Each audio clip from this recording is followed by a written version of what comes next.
They just want to test the mic to know how far to put it out.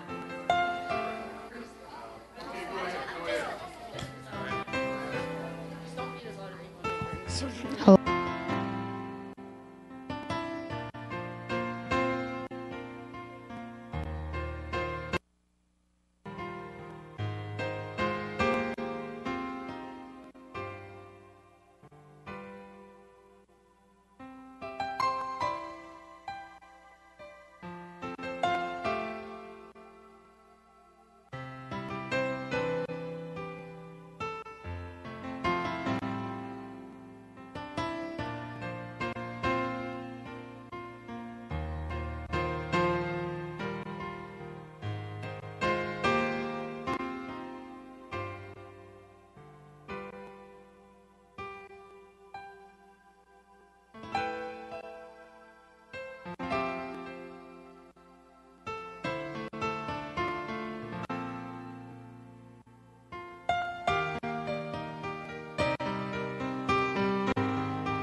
Welcome to the November 6th, 2018 Millbrae School Board meeting.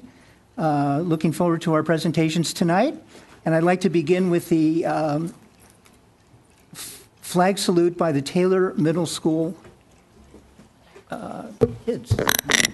Mr. Zader, would you like to introduce a couple of volunteers to lead us in the flag salute? Yeah, Bryce Yanamura, Sophia Moreno, and Allison Morales. Sophia Romero.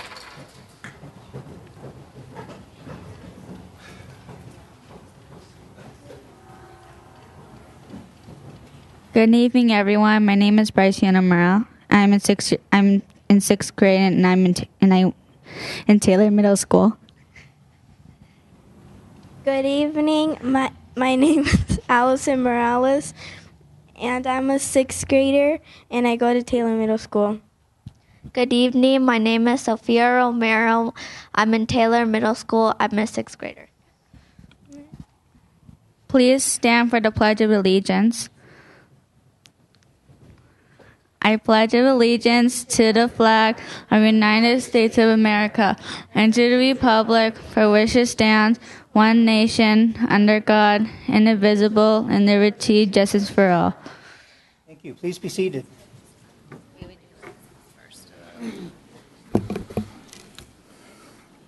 This meeting is being televised and recorded for the transcription of the minutes.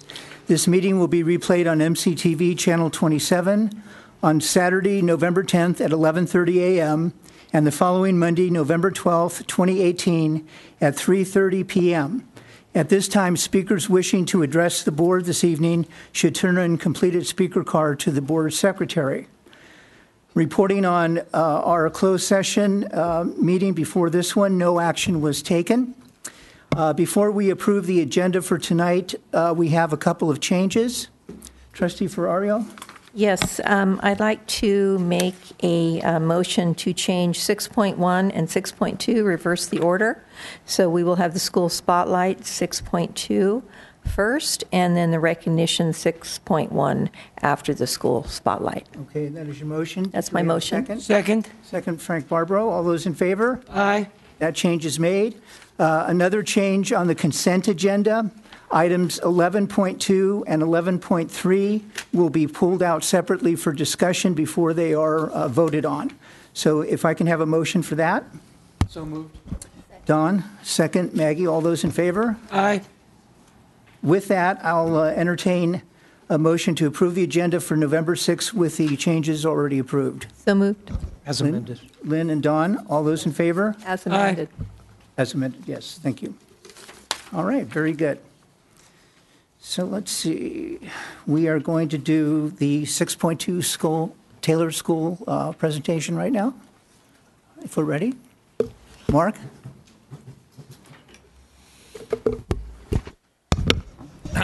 All right. Good evening, President Famo, trustees, cabinet. I've been looking at this date on my calendar for the past few months with excitement. I see tonight as an opportunity to show you just a few reasons why I'm proud to be principal at Taylor Middle School. At this time of year, I like to reflect on what I'm thankful for. And at Taylor, I'm thankful for 824 students, 75 staff members, and the many mothers, fathers, aunts, uncles, grandmothers, and grandfathers that get their child ready for school every day. Many of them are here tonight. I am thankful for the teachers and students here tonight who are perfect examples of our BARC philosophy. I ask these students to come tonight because they represent Taylor values. I've heard principal is hard because it's lonely at the top, but every day I come to work, I know Mrs. Fiore, Mrs. Seaton, Mrs. Thomas, and Mrs. Evans have my back. I want Taylor to be a school where students can come and feel that same support. I'd now like to introduce David Pettinari, who is not new to Taylor, but he's new to the drama program. He teaches 8th grade English as well as intermediate and advanced drama. I've watched his vision of the drama program take shape since this summer, and I'm happy to say it's in good hands. We had a phenomenal music and drama combined concert that both programs, it's been the best concert I've ever been 2022 here at Taylor, and just a full house. So I'd like to welcome Mr. Pettinari, who's going to introduce his students and what they're doing tonight.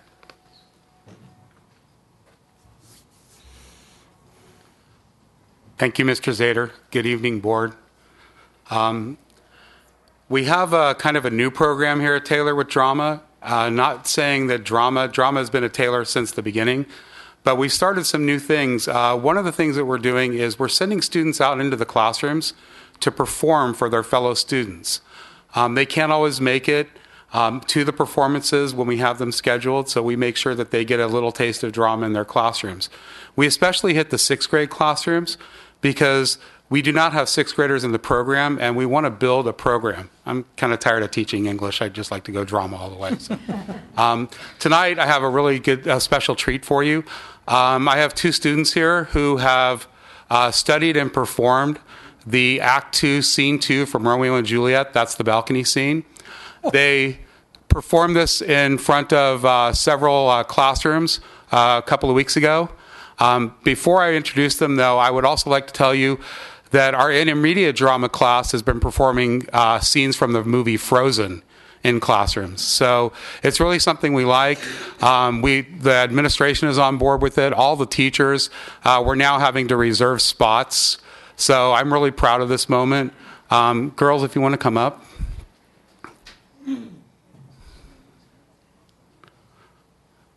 Playing Romeo tonight is Annabelle. Hi, my name is Annabelle Shang, and I will be playing Romeo tonight. My name is Fiona Law, and I'll be performing Juliet. This might be easier. We were going to set up over in the corner, so we had a little bit of a balcony. So it might be easier if the board could kind of move to this side. Do you want to have them up here? Yeah. Or they're over there. What do you? Yeah, have them do. Oh, yeah. If they would like to do it up there, it might be better if one of you actually kept your microphone on, so that. Yeah, but to hold it, it's really difficult. So, girls, are you ready? Up here in the front, they're going to move everything for you. Come on up here, and this will be a microphone you can use.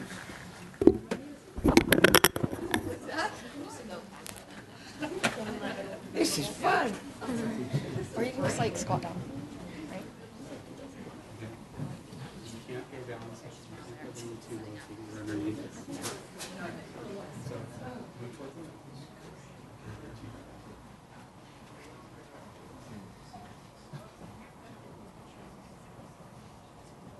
He jests at scars that never felt a wound. But soft, what light through yonder window breaks? It is the east, and Juliet is the sun. Arise, fair sun, and kill the envious moon, who is already sick and pale with grief. That thou, her maid, art far more fair than she, be not her maid, since she is envious. Her vestal livery is but sick and green, and none but fools do wear it. Cast it off. It is my lady, oh, it is my love. Oh, that she knew she were. She speaks, yet she says nothing. What of that? Her eye discourses. I will answer it. I'm too bold. 'Tis not to me she speaks. 2 of the fairest stars in all the heaven, having some business, do entreat her eyes to twinkle in their spheres till they return. What if her eyes were there, they in her head? The brightness of her cheek would shame those stars, as daylight doth a lamp. Her eyes in heaven would through the airy region stream so bright that birds would sing and think it were not night. See how she leans her cheek upon her hand. Oh, that I were a glove upon that hand, that I may touch that cheek. Ay me. She speaks. Oh, speak again, bright angel, for thou art as glorious to this night, being o'er my head, as is a winged messenger of heaven, unto the upturned, wondering eyes of mortals who fall back to gaze upon him, when he bestrides the lazy pacing clouds and sails upon the bosom of air. O Romeo, Romeo, wherefore art thou Romeo? Deny thy father and refuse thy name, or if thou wilt not, be but sworn my love, and I'll no longer be a Capulet. Shall I hear more, or shall I speak at this? 'Tis but thy name that is my enemy. Thou art thyself, though not a Montague. What's Montague? It is nor hand, nor foot, nor arm, nor face, nor any other part belonging to a man. Oh, be some other name. What's in a name?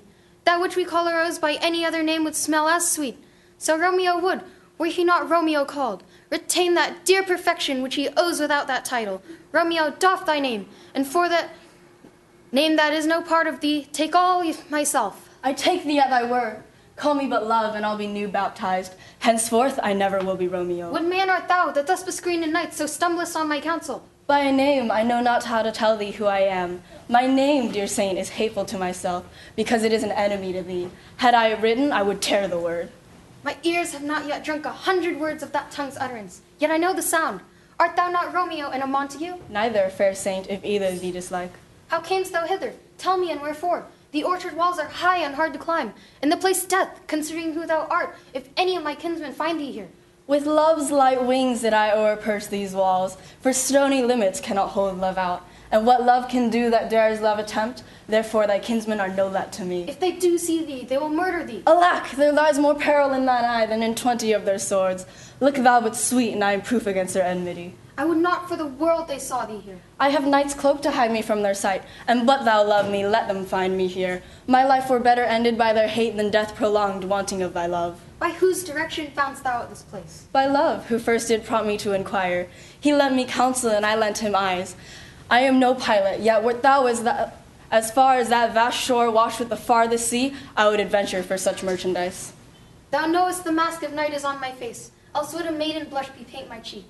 For that which thou hast heard me speak tonight, fain would I dwell on form, fain deny what I spoke, but farewell compliment. Dost thou love me? I know thou wilt say aye, and I will take thy word. Yet if thou swearest, thou mayest prove false. A lover's perjuries, they say Jove laughs. O gentle Romeo, if thou dost love, pronounce it faithfully. Or if thou thinkst I am too quickly won, I'll frown and be perverse and say thee nay. So thou wilt woo, but else not for the world. In truth, fair Montague, I am too fond. And therefore thou mayest think my behavior light. But trust me, gentlemen, I'll prove more true than any one that has more cunning to be strange. I should have been more strange, I must confess. But that thou overhearest ere I was ware, my true love's passion. Therefore pardon me, and not impute this yielding to light love which the dark night hath so discovered. Lady, by yonder blessed moon I swear, that tips with silver all these fruit tree tops. Oh, swear not by the moon, the inconstant moon, that monthly changes in her circled orb, lest that thy love prove likewise variable. What shall I swear by? Well, do not swear at all. Or if thou wilt, swear by thy gracious self, which is the god of my idolatry, and I'll believe thee. If my heart's dear love. Well, do not swear, although I joy in me. I have no joy in this contract here tonight. It is too rash, too unadvised, too sudden, too like the lightning, which doth cease to be. Ere one can say it lightens. Oh, sweet good night. This bud of love, by summer's ripening breath, may prove a beauteous flower.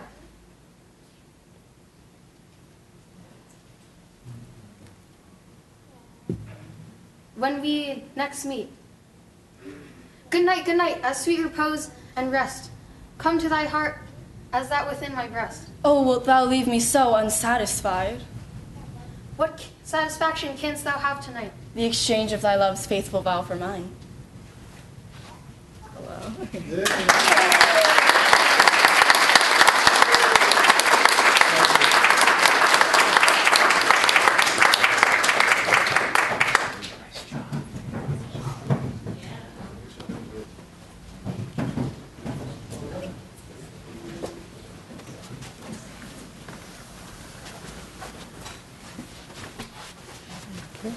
This thing, oh, okay.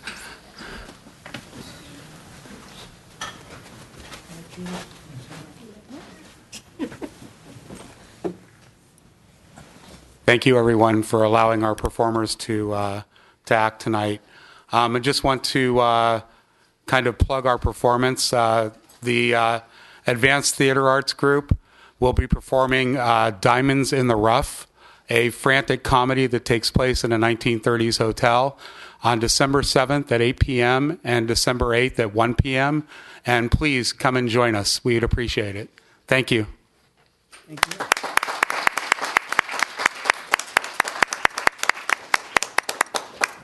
Thank you, David. So let's see, we were having technical difficulties, and this was really neat. So let's see if this will work real quick. I don't think it's going to work.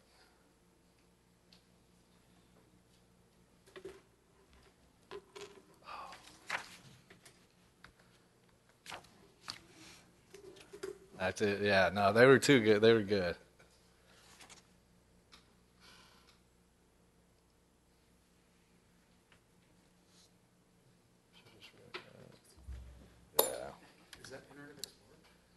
All right. So this is, as you can see, this is pretty realistic because this is online curriculum. And you can see what happens when you don't have the internet. So the students they'll do their best to talk about it. They did the activity last week, and we met and discussed it today, so they'll do their best. I'd like to now introduce Kathy Richardson, who is a 7th grade English and Social Studies teacher. We are lucky to have her as part of the Taylor staff because she comes to school every day with a positive attitude and a growth mindset. She is truly a great role model for our students. If any student needs support, she is someone that will be right there. Mrs. Richardson, will you please come introduce your students, talk about the activity, and maybe help them explain it as well.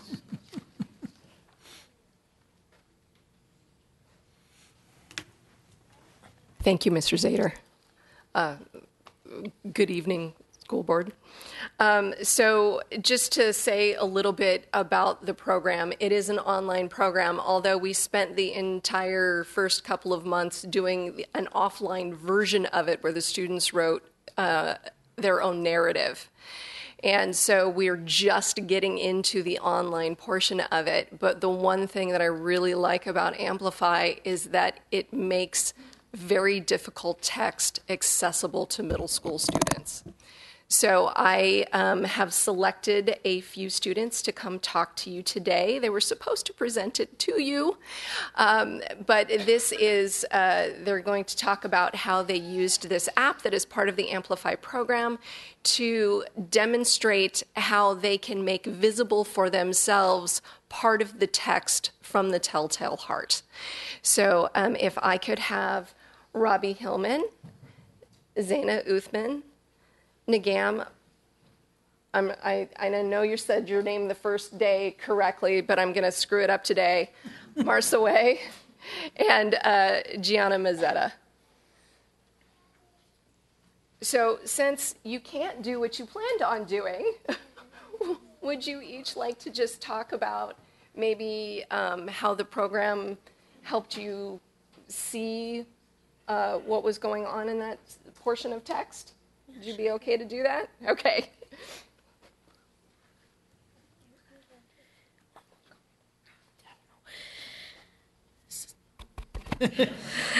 Hi, my name is Robbie Hillman.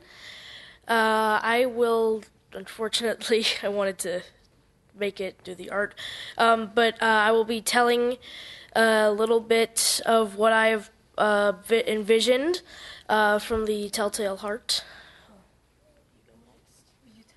I don't know. Sorry, I'm new to this. So this one paragraph, I thought it was kind of scary in my opinion, because this book here is about a man who sees another old man with a cataract eye, and this was in the early 1800s, and back then they did not have surgical eye treatment, and so he had what he called a vulture eye, which was entirely blue, and he goes mad or crazy, and he kills the man, unfortunately. So this scene here, I think is cool. So the man is there. He had just murdered someone for their eye, and the police have come because a neighbor heard the man shriek. And the police are sitting down and talking. Well, this guy is hearing boom, boom, boom, boom, boom, boom, boom, boom, and it's getting louder as the scene progresses, and and at the end, near the end of the scene, it goes bing, and then the man starts going, "Oh my gosh, they can totally hear it. They're just mocking me," and so he starts throwing chairs around. He's banging on the walls, and then he rips up the floorboards, and he reveals the body of the old man, and he says, "Here is the ringing of his evil beating heart. And the police eventually will arrest him.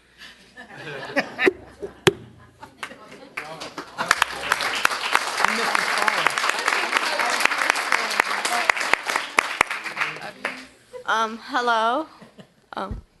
Hello, my name is Zaina Uthman. So basically, in summary, a man, oh my God, sorry. So a man wants to kill an old man because, as Robbie said, the old man has a blue eye, and the blue eye really annoyed the man. So he was like, "Oh, let me kill the man." So he went to his house every night for 8 days, and he didn't kill him until the 8th day. And then on the 8th day, he waited until the man, of course, the man was asleep, and then the man was killed, and then the other man who killed the old man was like, "Oh, where can I hide him?" So he hid the old man under the floor. So then the police come, and then the police are sitting and they're just talking, and then the beating of the heart is very loud. So the man is wondering how the police can't hear the beating. And then so he starts flipping a chair, he starts throwing other things like banging the floor and doing other things. And then finally he's like, "Oh my God, how are they not hearing it?" So he reveals to them the corpse of the heart, because he divided the body into 3 parts. Yeah, and then and then the man is like, "Oh, hi," I reveal, here's the body and here's the heart, and I divided it into 3, as you can see. And yeah, that's pretty much it. Thank you.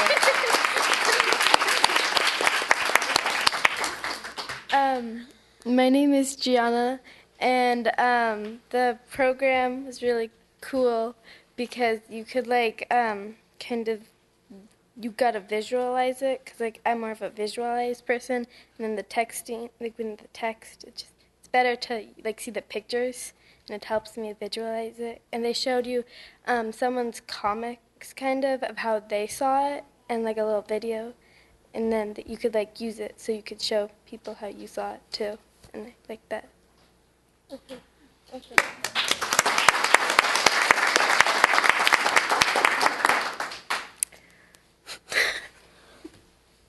Hi, my name is Nagam Masarwe, and the Amplify helps you visualize text more than you lets your mind expand on the information you need to know. So for the activity we had to make our own comic about the quotes we had from the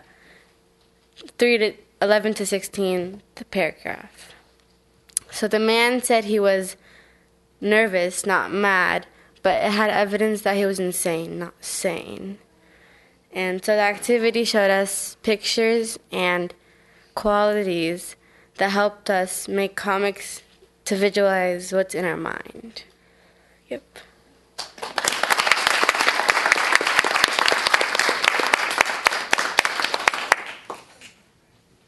Thank you.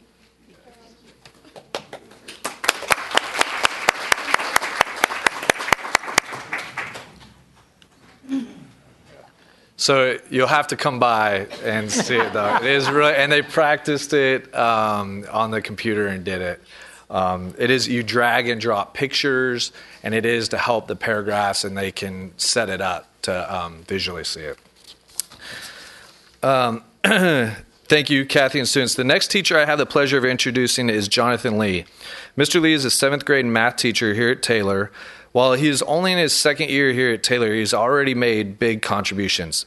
He started a math club this year, which has received great support from parents, and he plans to take a math team to a competition next year, next school year, or the 2019. You can even find him running the mile with the students on Wednesdays. Mr. Lee, will you please come up, introduce your students, and they actually have a math activity that they're going to partner up with you and have you do. So I hope you brought your thinking caps. Luckily, you have good help. You're in good hands. Thank you, Mr. Zader. Good evening, board members. So this year for math, our new curriculum is illustrative mathematics.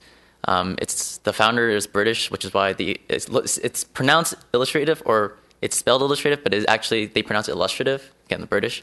So the curriculum, going with the illustrative, it provides new ways for students to see and visualize mathematics, which has always been very tough for students, especially abstract or very vague ideas. So one of the activities that we have today is called a card sort. I have some of my students over here who will gladly help you through it. Okay, so I can assure you, and I can, again, assure you that they will definitely help to make sure that you do not fall or anything through this math activity, okay?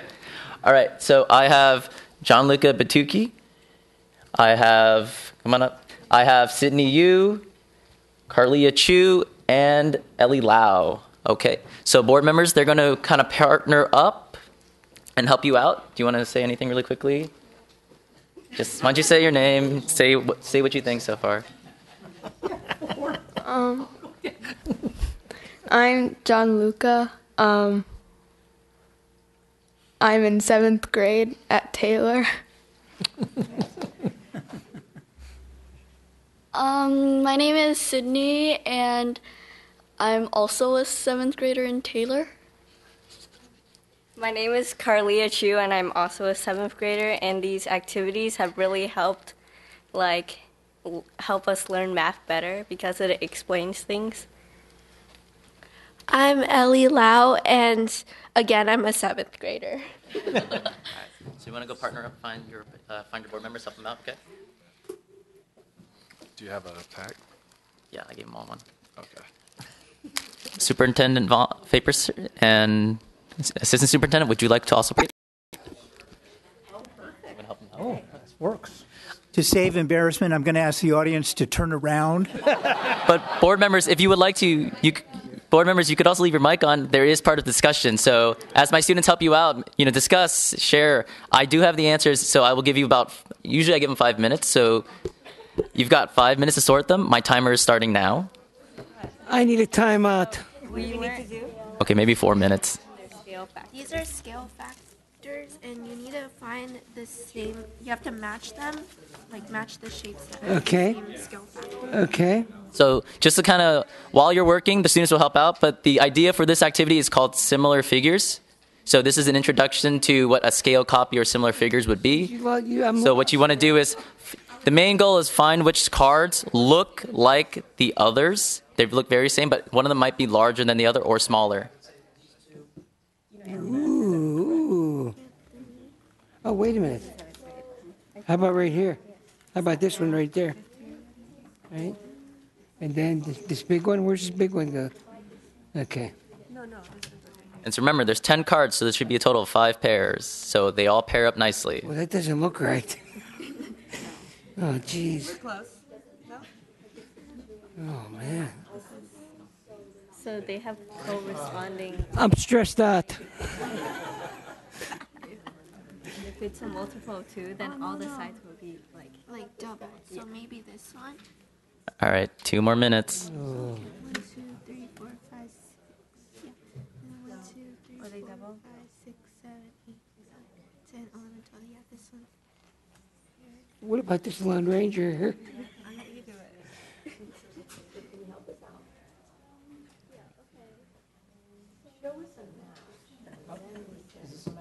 No. Remember that it can be less. Board members, you have about 30 seconds left. It can. Oh, yeah, I didn't know that. I didn't know that. 10 seconds. Maybe this one and We have them backward, upside down. Okay. Is that right? That's a pair, right? Okay. We're not even. We're not even close. This one is a pair. All right, students, board members, hands off, please, right now. Hands off. Hands off. All right, so just really quickly, let's check to see what you did. All right, so for your matches, you should have cards A and C should be matches. Cards B and D, cards E and I, cards F and G, and cards H and J. All right. So if you haven't noticed, so with the card sort, especially with this curriculum, students have the ability to, I think board members, you also noticed, while you were working, there was a lot of discussion involved, which does help lend itself to the new way that students are learning math, as well as not just practicing skills and repeating, but also discussing as well as explaining. So the curriculum does provide that new activities like this that involve students in order to talk to each other as well as still work through math problems. All right. Thank you, students. All together? Center here. Behind your fine, fearless leader. Wait. Okay. I'll get right here. On three. 1, 2. Good. Thanks. Please make sure to clean up after yourself, students. Are we allowed to phone a friend or anything? Usually they kind of talk amongst tables, and then if they do, they usually talk to adjacent tables for assistance. So it's a little bit of both. That's good. Thank you so much. That was a real challenge. That was only in the first lesson. Calling in sick tomorrow. All right. Thank you, everybody. Thank you, Mr. Lee.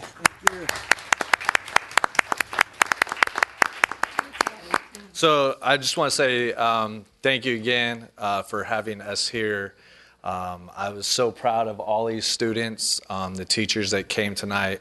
Like I said, I was really excited coming in, and I think you can just see a little bit about what goes on. So please, you're welcome anytime. I want to thank Jonathan, Kathy, and David. I want to thank Allison, Sophia, Bryce, Fiona, Annabelle, Robbie, Zaina, Gianna, Nagam, Gianluca, Carlia, Ellie, and Sydney. So I know they were nervous, but I was very proud of the job they did. So please, let's give them a hand again.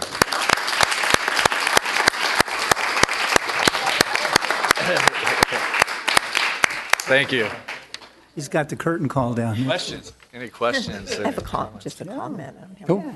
I think we just would. Do you have a comment you'd like to make, Maggie? Would you like to start? Yeah, thank you for the challenge. Just what we needed tonight. Quick, I always hear about math from Lee, and he loves math, by the way. So I know why, because it's more of an, it's not your traditional math. You do the problem and you solve it. So it's really good to see, actually. Question: does the drama use Amplify? No. I mean, is that? It's English. It's a completely separate. Yeah, it's an English curriculum and an ELD, English Language Development. Okay. All right. So I just want to say thank you. I really enjoy presentations from school. I know we focus on math and everything, but it seems like even math, the new curriculum and stuff, it seems like more interactive, and it's more fun for kids because now kids, they're so into the technology thing, and it's engaging them, which is really good to see, because it made it fun for us, actually. Actually, so great great presentation. Love it. Again, as trustees, we're always hearing about implementing curriculum and technology and change, and I just want to say thank you to all the teachers, because saying we're going to implement new curriculum online and stuff, and the difficult that we have, and thank you kids for improvising. And it's a really hard transition from having your traditional learning to online interactive, because it takes a lot more probably planning and stuff. And so anyway, thank you guys for all you do, and thank you kids and parents for helping us out. Thank you. Thank you. Frank. Well, I was excited today that we hired you, and this is why.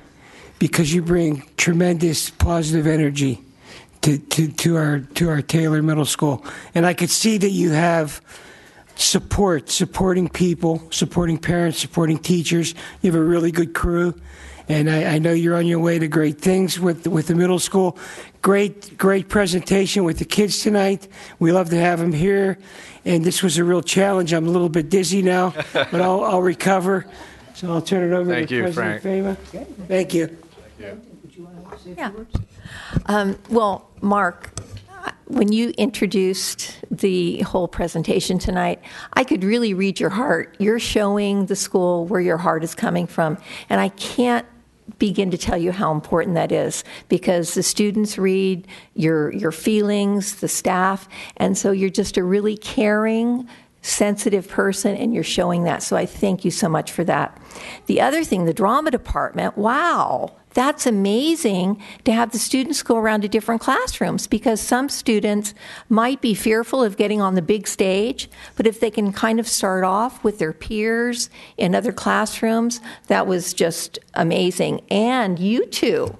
I mean, to memorize and have all those parts in, really, really impressive job.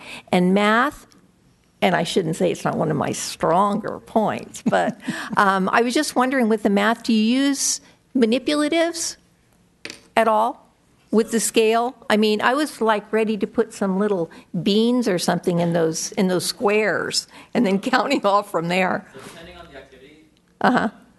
illustrative math has a lot of different activities that provide different He's- activities. So manipulative. Yeah.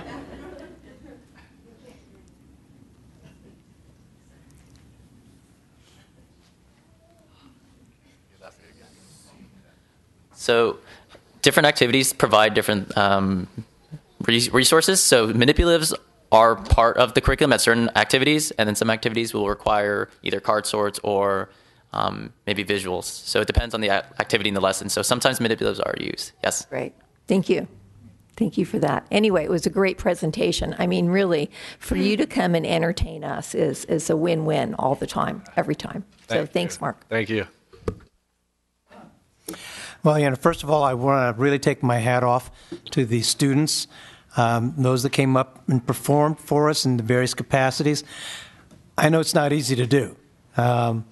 It's a widely known fact that the thing people hate most in the world, most scared of, is performing in front of others. But you kids were just tremendous. And I was particularly impressed with your poise, particularly the ones that had to improvise when the presentation didn't go off quite the way that it was planned. So that's hard to do. That's hard for an adult to do. And I thought all of you guys did a tremendous job of presenting yourselves in a really composed fashion. And congratulations to you.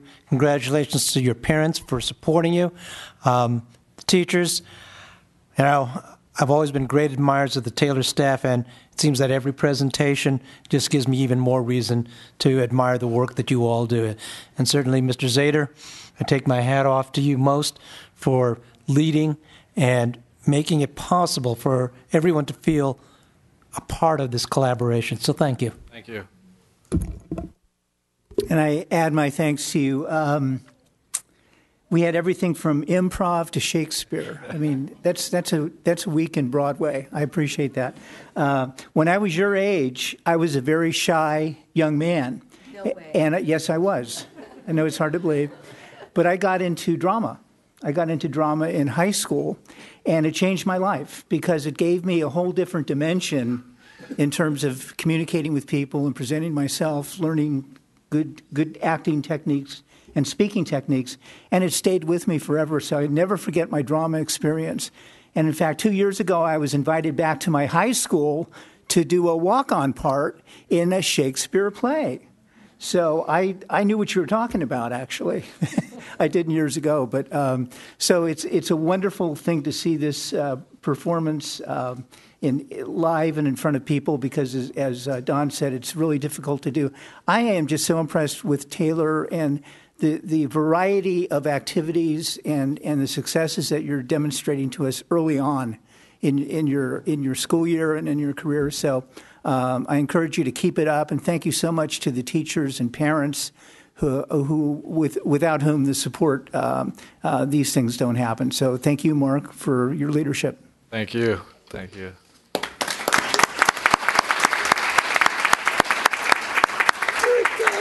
Break time. Yep. Yeah. Yep. Okay, I think we have one more brief presentation. One more brief presentation, and then we're going to take a quick break. I think we have some cookies up here, which are only for the students, by the way. So, Vaughn, would you like to introduce Dana? Sure, if I can invite up Principal Lujan from Meadows Elementary. She's here to recognize a student from Mills High School. Good evening, members of the board, cabinet, and members of the public. It is my pleasure to be here this evening to recognize an amazing high school student. Yang Wang, would you mind coming on up briefly so I can talk about you and embarrass you? So Yang is a student at San Mateo High School, which seems unusual for me to be introducing a high school student given that I work at an elementary school. But for 3 years, Meadows has benefited from Chinese translation. So anytime I need the newsletter translated and anything, an email to a parent, I have the support of an amazing high school volunteer, Yang here, and another parent, Donna, who is now a Taylor parent but still assists with the translation. It has made such a difference with reaching out to families and ensuring that every family is plugged in and connected and aware of what's going on at school. And I cannot thank this young man enough. He's never asked for anything. And so I wanted to recognize him. He is in this fun place of applying for colleges and looking to transition. So I wanted to make sure that we sent him off in the best way possible. So many thanks to you, Young. Thank you.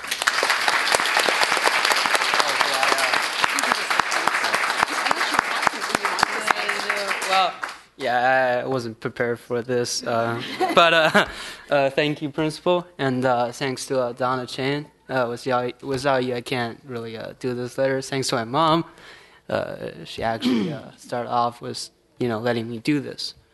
Right, it's pretty great. Well, thank you guys. Thank you so much. Thank you. Oh, you want to?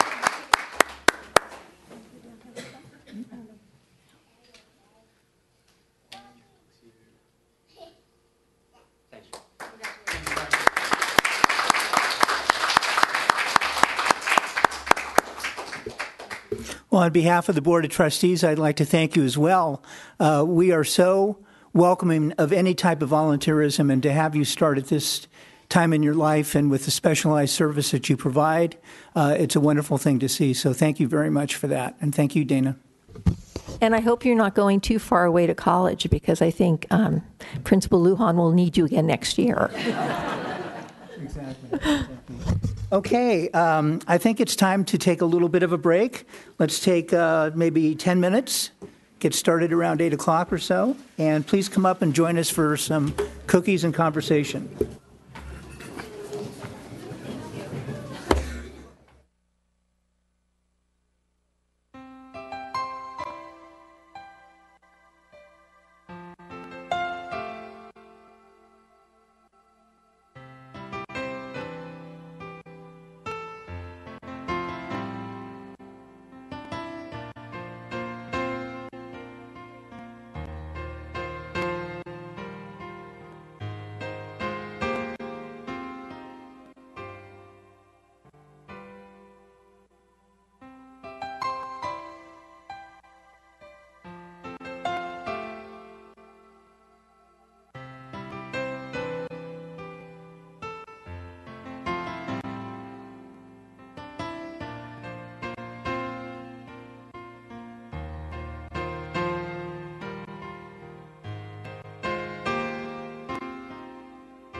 So many emails.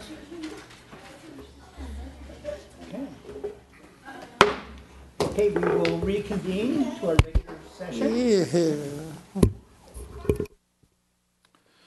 We have our third presentation of the evening, and we welcome back Schoolworks. Yeah. Oh, your mic's on. Good evening, trustees. Tonight, doing his encore presentation of Shakespeare. No, he's got a tough act to follow. Introduce Mike Cannon, bringing him back from Schoolworks to give a final update on the facilities master plan that we've been progressing through for the last year. Mike. Okay. Thank you, Rick. As he said, I get to follow Shakespeare, Edgar Allan Poe, and interactive mathematics. Oh, well. Anyway, wanted to talk to you very briefly about the facility master plan that we put together for the district. I'd like to start by particularly thanking the district staff, the city officials we worked with, particularly in the planning department, and the community. Specifically, within the staff, I'd like to point out the work that Raul Frageso and Rudy Carrera did in helping us both to walk through and also to analyze the facilities themselves, okay? And I really can't say enough about the community. I was extremely impressed by the reaction and the comments that we got back from the online public survey. That helped a great deal. I think if you read the text of the, of the study, we not only cite a number of those, but most of them are actually incorporated in one fashion or another in our recommendations. So I really appreciate that. Thank you very much. Pardon me. I'm going to go through this rather briefly. If you have any questions, you can either ask while we're doing it, or if you just want to wait till the end, because I may say something that answers the questions we go a little bit farther along. Okay? Okay, here we go. There we go, okay. I'm a mechanical engineer, I'm sorry. These electronic buttons and things, yeah. Anyway, this is very briefly a demographics projection of your district and your district's enrollment, showing the distribution of your students. This is done by address, so if you have an apartment building, you have, as you do in a number of places here, you may have more than one student at each of those addresses, but that sort of gives you an idea of how the district lays out geographically. This is something that our demographer wanted to put in because he wanted to show that not only are you retaining your kindergarten students over time, which is something that actually in California is a little bit unusual, but you're also gaining students as they move into the district. So you have a steady, slow but steady influx of students into your district over time. Okay? New development. You've got a couple of very interesting developments that have been permitted and are now about to get started. We believe that's going to do a number of things to your enrollment. Okay? I won't bother you too much by going through all of this, but all of these are in the Lomita Park Elementary School attendance area over on the east side. That's going to trigger a couple of our recommendations. Okay? There's also one other thing that we don't have a chart on, but which is noted in the demographics section. You have a very interesting situation here. Your median assessed value of homes in this district is about $584,000 as of last year. Your median sale price is $1.4 million. Okay? What that indicates, then this came from a study that your bond council put together last year when you were looking at refinancing your bonds. What that means is you've got a large housing stock that's sitting out there that has not resold in a long time. When that does occur, and it eventually will, you're going to have a lot of new housing on the market that is not in development. Okay? And at some point, I would like to recommend that you might want to take a look at how that distributes. I suspect it's fairly reasonably distributed amongst all of the elementary schools, because that's going to impact enrollment at all of your elementary schools, not just one particular one. Okay, you're going to get kids out of that, and that's basically going to fill your schools. Demographic and enrollment projections, 6-year projection both with the new housing from the developments and without the new housing. Basically, the difference is you've got about 200 fewer kids at the end of 6 years if no development occurs at all. Given that all of it's been permitted, I don't think, or at least the two major ones have been permitted already, I don't think that's going to happen. So, but we wanted to show you the either or, if you will. This is something we always find useful, if you will. This is your classroom utilization.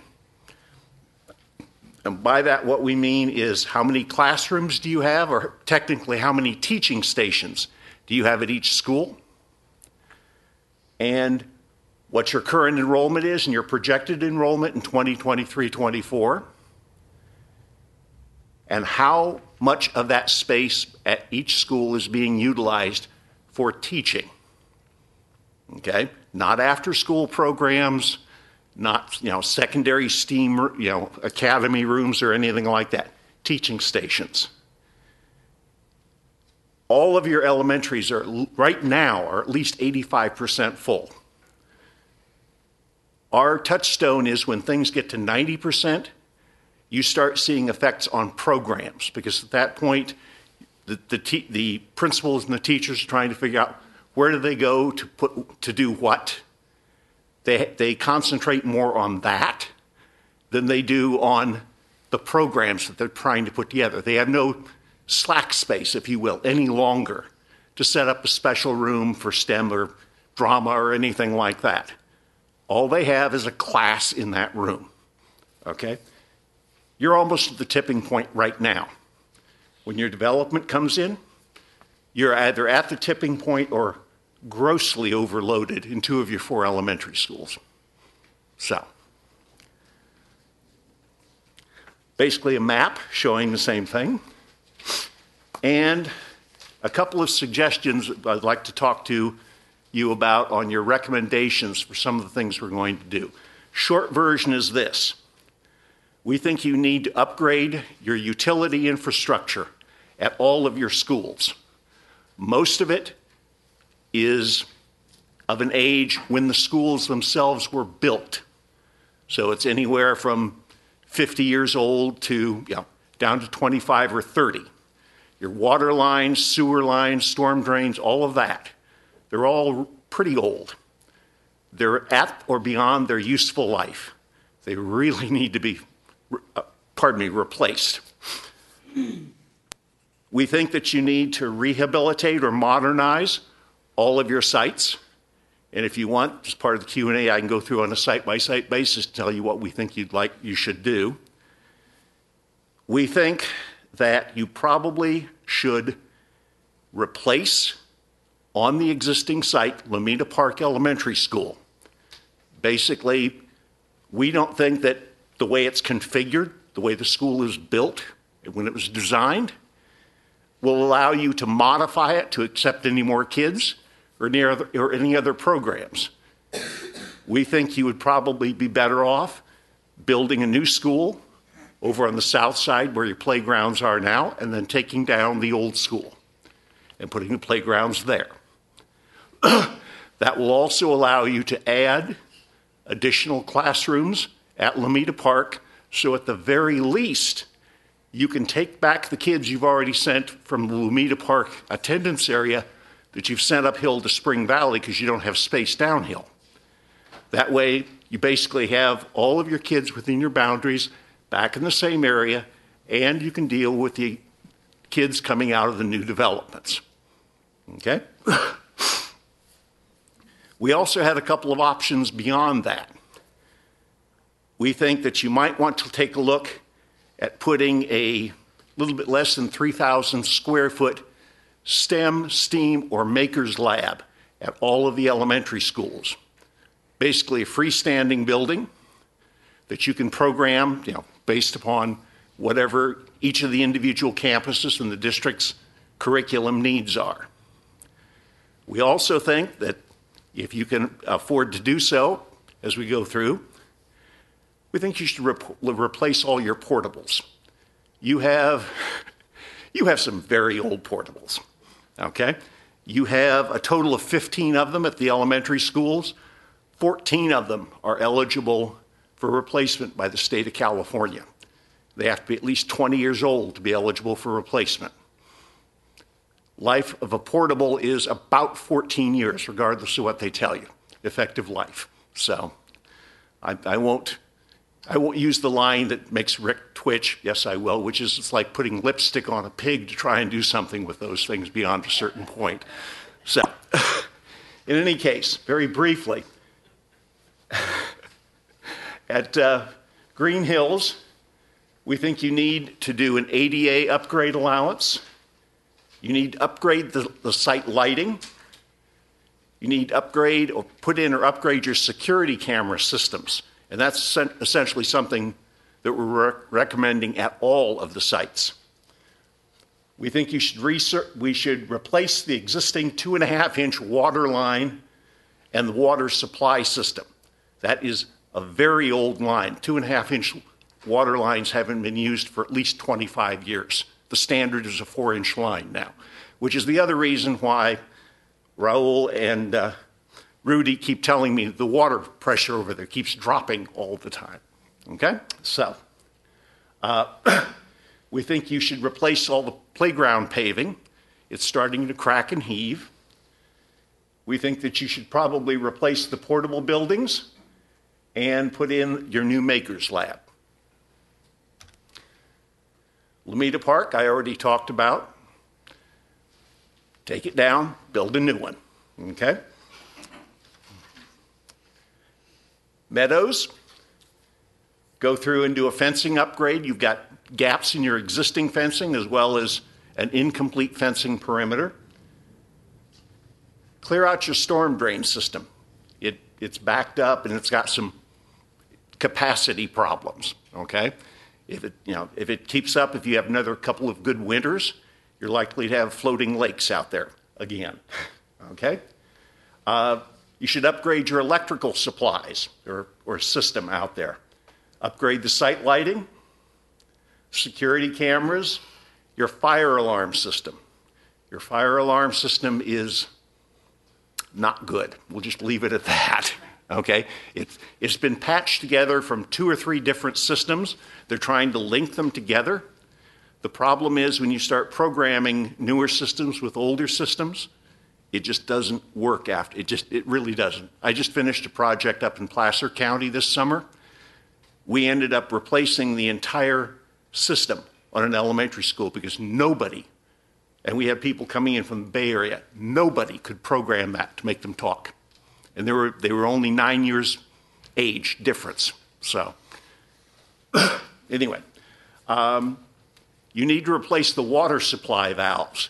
Your piping seems to be okay, but your valves are frozen out there. You can't turn them off. So if you have a problem, you can't turn the water off. Okay? So you need to get that taken care of. And you need to replace your kindergarten play area, both the asphalt and the rubberized play surfaces. Those need to be replaced. They're starting to crack very badly. Okay? Spring Valley. Need to replace your water supply lines and your sewer lines. You need to replace your fire alarm system. You need to upgrade your lighting and your EMS systems. You need to replace your flooring in a number of the classrooms, carpet and or tile, or both. Security cameras, replace your portable buildings, and then also put in your STEAM lab. Okay. Taylor Middle School. and I'll make a sidebar comment on this. I can't say enough about Raul and Rudy, okay? They have kept essentially a 75, 80-year-old system working out there. I've not seen that in a long time, but there are some things that just have to be done. You can't do miracles all the time, okay? You need to replace your parking area over on Minorca. That's the gravelly area over to would be the west side of the main buildings. And the district does own that. There was a question as to whether or not the district owned the street and the parking over there. In fact, you do. So you can do that, okay? You need an upgrade on your site lighting and your security cameras. You need to do some work on probably replace your pumps and your HVAC units on the main buildings. Some of those the valves particularly are getting very old, okay? You need some ADA site improvements in a couple of places. And on your, I forget the name of it, the new multi-purpose building that you built farther at the back, you need to replace the HVAC system on that, okay? It's just not functional for the amount of square footage that you've got in that building. So we took a look at whether or not that would be a warranty issue based upon age of the building. We don't think so, just given the way we read the documents. But you really do need to replace it, okay? That's, what else we got? That's about, okay, how do we pay for all this? Here comes the fun part. Okay. We believe that if you were to combine your existing resources, your developer fees, and what you have in your other existing funds, with a local bond, and given the current state school bond program, what your eligibility for your sites would be, you could probably generate, I want to say, about $110,000 all up. You have, pardon? 110 million, I'm sorry. Yeah. Well, you could do that too. Okay. You currently have an identified $89.9 million in current year needs. Current year, okay? 2018. Given how long it's going to take you just to go through and build things, and the cost of inflation just generally and in the Bay Area, and for public works, we think that probably the two numbers will just about match. At the back of the master plan, we give you a couple of options for implementation. I think that probably the $80 million proposed bond probably would be the best one that you could do. Not only, frankly, is it less expensive for the voters, but since it's done in only 2 takeouts, if you pass the bond, rather than 3, which takes longer, you can do the work faster, which means you're not paying as much inflation on your construction costs. You know, you're saving about 2 years worth of inflation on a $90 million program, which will add up. Okay? Couple of things that you might want to start thinking about doing in the next year to 18 months. You've got a couple of infrastructure repairs at a couple of the sites that you need to get started on now that we've already identified. If you can do that, you can basically pull that out of the body of work and modify your overall costs that way. You might want to start thinking about qualifying and putting under contract architectural firms to do the plans and specifications for all of the modernization at all of your sites. You might want to think about doing the same for the redesign of Lomita Park Elementary School. The reason being that it usually takes, I want to say, year to 18 months to do design work and get that approval through the Office of the State Architect at current rates, okay? So if the district would like to think about doing a local bond in, say, 2020, which is the next time you can do it, if you want to do something with that money after you pass a bond, it would help if you already had all of your design work done so you could get started, okay? You may also want to start the process of doing certifications through the Department of Education for all of your sites. Most of that is pro forma for modernization on 3 of your elementary sites in the middle school. Lomita Park is going to be a little bit more complex. It's not like building an entirely new school, but you are going to have to be a little bit more elaborate in how you approach such things as CEQA, or in the case of Lomita Park, also your discussions with the Department of Toxic Substances Control, okay? That would take probably about 12 to 18 months. So, and in the meantime, you probably are going to want to monitor your demographics on an annual basis.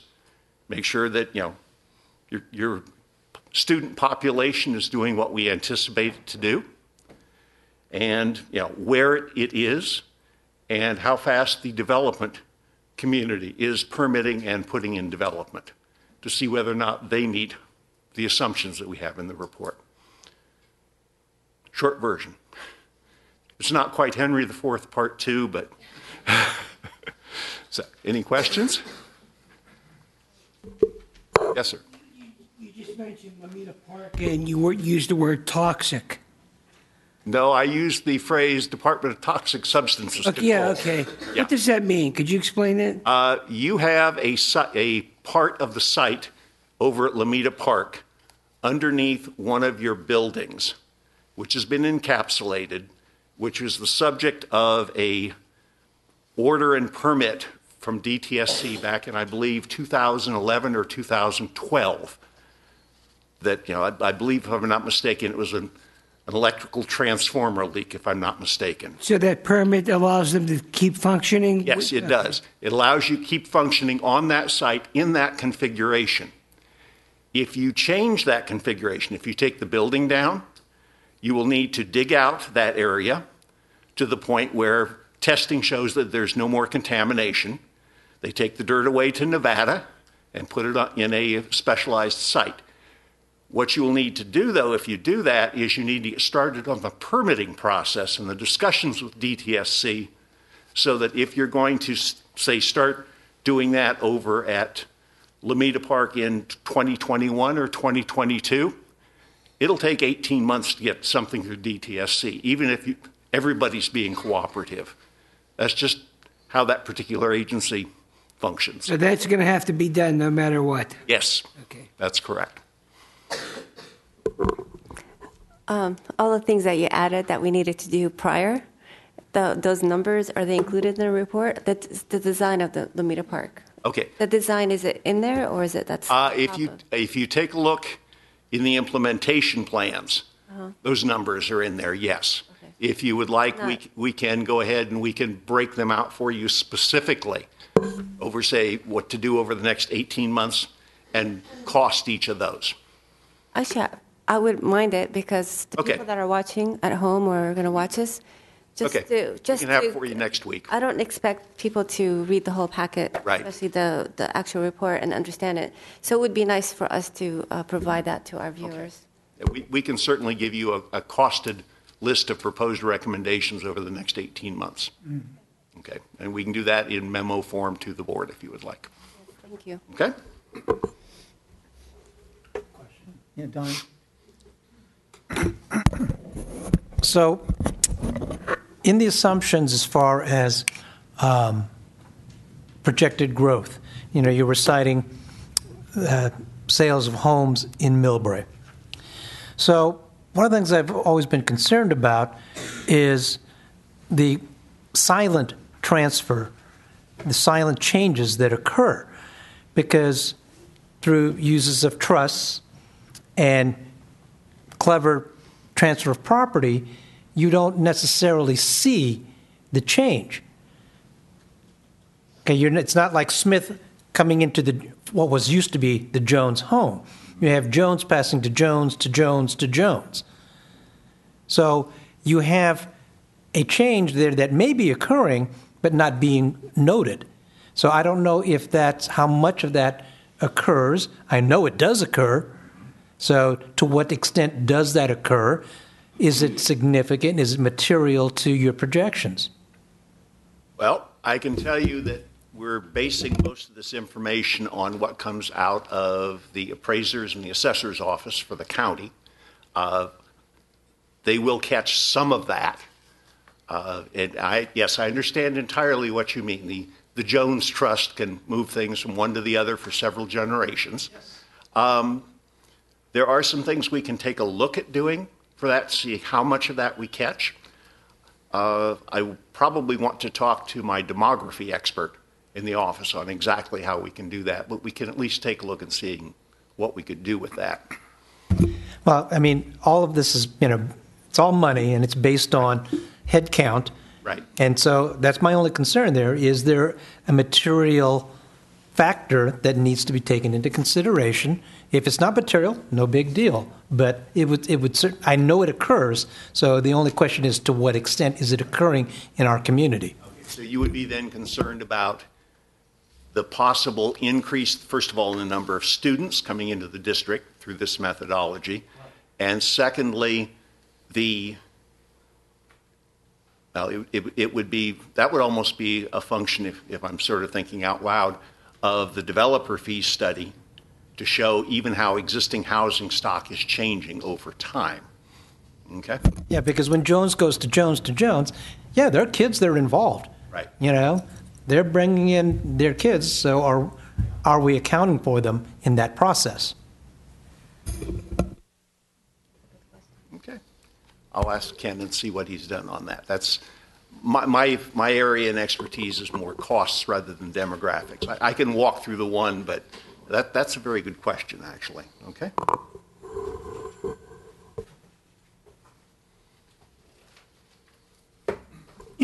Sort of an adjunct to that question is when a single family dwelling has maybe several different families coming and going over a period of time, I don't know whether or not that impacts school registrations, or I have no knowledge of that, but I suspect that some of that does happen where, the primary owner of that house may welcome a cousin or an uncle or somebody to come live with us for 6 months and get your kid sort of registered in school. And I don't. I have no firsthand knowledge, but I imagine that does occur to some extent.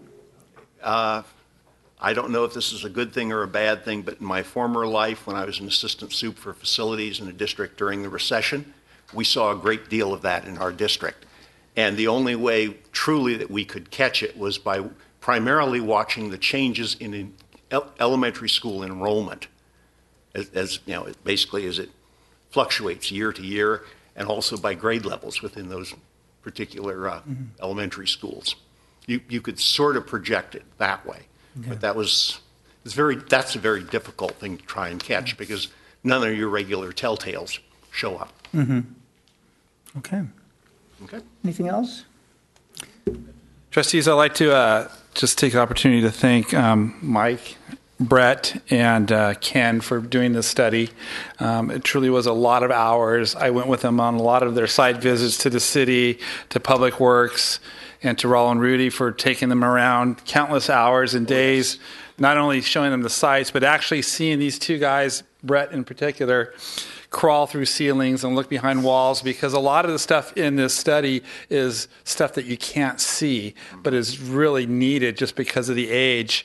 And a lot of the other recommendations were truly from staff recommendations, district stakeholders for the study. So a lot of that you see in here, even though you wouldn't think that they voted for plumbing, they did vote for plumbing. Yeah. So it truly is a document from tip to toe, side to side of our district. So I'd like to thank you, Mike, and for all your work too as we go forward. This is not the end of the line for Mike and crew. This is just the start of the line because there's a lot of work and a lot more discussions that need to go through it to this. But at least now this gives us a document, the plan, put the cart behind the horse, if you like that philosophy, and move forward. So thank you. Thank you. All right. Thank you. Thank you, Mike. Not a problem. Okay. Next, we have department updates, the educational services update. Claire?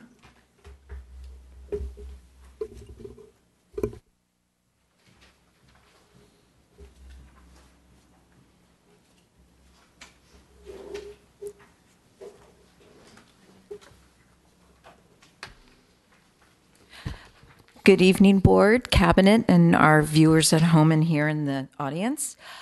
Tonight I'm going to very quickly go over our last local indicator that is needed for the accountability of the California dashboard.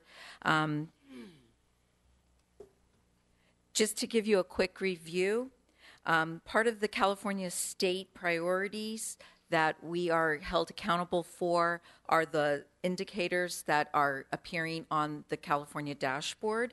6 of these indicators are the ones that the state reports out through their color code system, how we are ranked. It's performed at the state level, and those are the 6 round ones on this graph.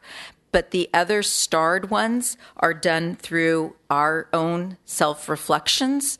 And part of our mandate is to make sure that we are sharing the reflection tools that we've done in these priorities with the school board during their meetings. So to be accountable, we are going to be looking at these local indicators. They're listed here. We have 5 of them. At previous board meetings, I've covered the first 4 on this list. And tonight we are going to be looking at the newest priority. It's course access, and that's priority 7. This is all in compliance with the upcoming dashboards being made public on December 3rd. It's slated to be opened to the public, and so therefore we have to have these indicators reported to the state so that they could be updated on the dashboard for the public to view. So this is local indicator priority 7, which is course access. The goal of this indicator is to show that students have access to core courses and that we have a systematic place or a system in place that shows students achieving a C- or higher in these courses. Students that aren't achieving grade level have a remedial or intervention plan so that they can therefore access the courses successfully.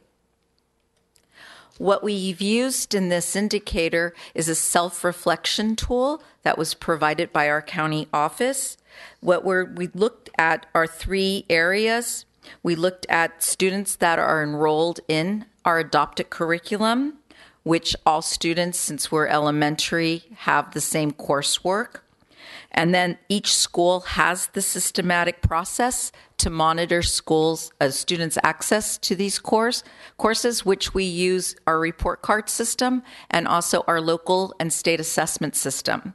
So we look at those data points and we find if they need remediation or supports. Then we also look at barriers that could be preventing students from being successful in their courses, and we plan out supports to have those barriers removed for students. So since we do have a system in place where we are being held accountable for making sure our students are gaining all course access, we have met this local indicator. And that's the end of my report for tonight. If you have any questions about this. Anyone? Thank you very much. Thank you. Communications to the board. Speakers wishing to address the board on items on the agenda may complete speakers cards and submit them to the board secretary. Speakers addressing specific items on the agenda. Mike. Oh, sorry. Sorry about that. Nice sign. Speakers addressing specific items on the agenda will have opportunity to address the board at the time of the agenda item in the meeting. If you are addressing the board on a non-agenda item, please be aware that the provisions of the Brown Act prohibit the board from acting or discussing such matters at this meeting. Public comments are limited to 3 minutes per person per topic. So I see, don't we usually have organizations listed here for under, like MEF and... That's correct, Trustee Fema. That was left off the list tonight, but I can read them off if you would like. Sure. So don't miss anybody. MEF. See no one. MEA. See no one. CSEA. See no one. And members of the public. Well, I don't see anyone that wants to speak, but we are members of the public. Okay, great. Thank you very much, Juan. Trustee communications. Let's begin with Trustee Ravello. Thank you, President Fema. So I'd like to maybe direct these comments more towards our CBO. As we're talking, about the master plan facilities. We're always in a money mode in the school district. Not like we're strangers from anybody else, but whenever we get around to talking about the budget, it comes down to what's the final number on the budget. And for all the years that I've been on the school board, and some years in particular, it's the discussion about the last dollars that are left at the end of the school year. And we've been in rooms where people say, or they're implying that that's wrong, that there shouldn't be money left at the end of the school year. And it's taken me a lot of years to think about this, but you know what? There's absolutely nothing to feel guilty about. There should be money at the end of the school year. As a responsible school board, a school entity, there should be money, and we shouldn't have to be defending ourselves for acting responsibly. Think about it. The school's bills come in all year long. They don't stop when the school year ends. We don't stop paying people when the school year ends. Okay? It's September. I know I have a tax bill due November the 10th. How do I want my bank account sitting at zero when I know I have my tax bill due? If I'm running a business, I have payroll to meet in 3 weeks. Should my bank account be sitting at zero? No responsible person would want to say yes. Why would you do that? So why should we as a school district have any other philosophy? There should be money at the end of the year. The question is, how much money should there be? Okay? Knowing that we don't fill sometimes a position or an expected expense doesn't materialize, or vice versa, an expense came up that we weren't expecting, how much did that impact with what we try to build in? Okay? But I think on a go-forward basis, this should be part of the public stance whenever we talk about our budget. There's supposed to be money there. The only question is, how accurate were our projections? And I would say, I think over the years we've done a pretty good job of trying to anticipate. But, I don't think for a second that we should ever think that we're not doing the right thing by having money in the school's bank account. And certainly going forward, I would like to see us make some comment in that regard and perhaps do a little bit of analysis for the public's benefit. This is why we have money, and this is what we have to use it for responsibly going forward.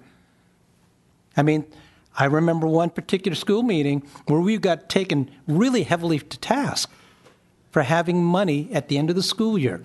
How could you be cutting teachers when you have X amount of dollars sitting at the end of the year?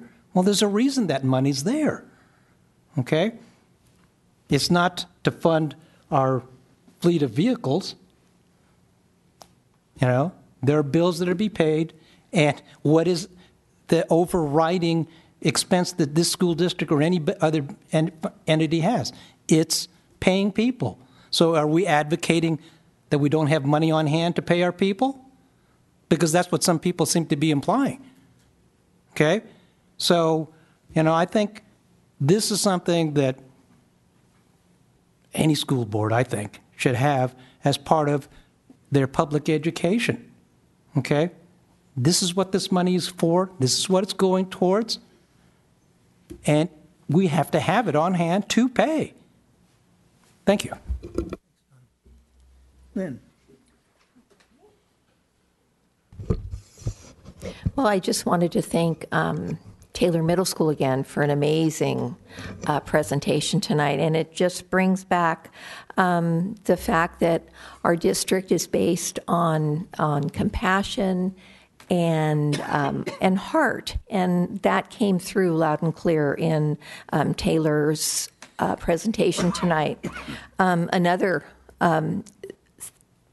presentation that celebration that many of us, I think all of us attended, was George Carwatt. Another, Green Hills did an amazing job of celebrating the life of one of our custodians who was at Green Hills for 51 years. He just passed away, and there wasn't a dry eye in the room because he had heart. I mean, he was an angel in our district. And again, how do you have employees stay in your district that long unless you really show them that you care about them? So that was another. Taylor was talking about math. I was at a mathnasium at Green Hills last week playing math games. And again, we're showing kids that learning can be fun where you're playing games. And this was an amazing, I really started my Christmas list for my kids because I'm going to buy some math games that were just really a lot of fun. Just one last thing, just on that same line about, showing your heart. Trustee Fema, you posted a compass, a moral compass. And I was reading about that, looking at that, reflecting on that, and especially tonight, being election night, that the true sense, the true indicator of good leaders, and I think we really embody that, is having a good moral compass. And I think our school district does too. And so we have honesty, courage, reliability, humility, fairness, reason, compassion, and self-discipline. So thank you for that, Trustee Fama. I think it really does embody what we aspire to as leaders, and what we would hope we would model for our community. Okay, Frank? Well, it was really nice to see Taylor Middle School this evening. We missed Julie Fiore. Sadly, she wasn't here tonight. She's going away, I guess, soon to the Sojourner. And so, I thought about not having her tonight. I wanted to say a couple of words to her, too, because I think, Taylor's on the right track. Mark Zader's on the right track as principal. But I'm glad that Julie is with him because Julie has the history of the middle school. And so she's going to be able to help him out along the way. I think they're going to make an excellent team together. Great presentation tonight by the kids. It was really nice to see. And we're hoping that Measure II wins tonight so that our city can have their community center again. We could really use that. I know that's a little election-y, and maybe I should have said that, but that's okay. I was thinking about the facilities and what we need and everything, and I think we have a little work ahead of us, and we have to really show. And I said this before: we have to show where our bond money went to start. That's the first start, because everybody asks us all the time, "Where did it go? $60 million." And so I think we have a little work ahead of us, but it's good work, because we could show all the good things that we did with that bond money, and we did do a lot of good things with it. But we fell way short from 110 million to 60 million. We were short, and so you fast forward 5 or 6 years, and you realize that stuff that we couldn't fix is even worse, in worse shape than it was before. So that's something that that's a little. I think not an obstacle, but a little work. Another little section of work that we're going to have to do is to prove to the public that we need these facilities upgraded. So that was good to hear that tonight. It was great to honor George up at Green Hills. I was up there with other trustees, and what a community at Green Hills. Their teachers and their parents and everything. What a loving community. And to see an employee like that work in the school, who was so exemplary in his job, everything that he did as far as his job was concerned, and then to really put the icing on the cake and have that relationship with all the kids. I mean, that just speaks volumes. And the teachers and the parents, and you have these good work ethics, and you care about your job, and you also have that fantastic personality where you're connecting. So that was really good to be up there and be a part of it and see that. And I hope to see more events like that, where we really show that our small school district is like a family. So that's all I have. You're next, Nikki.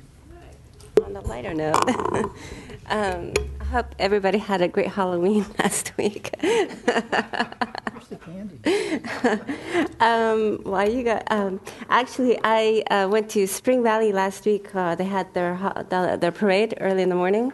And so I went, put on my little cat ears, and I went to the parade, and which was kind of nice because I don't have kids there anymore. So I was standing next to, I thought they were costumes, but they're cops, the policemen, the sheriff department. It was so funny.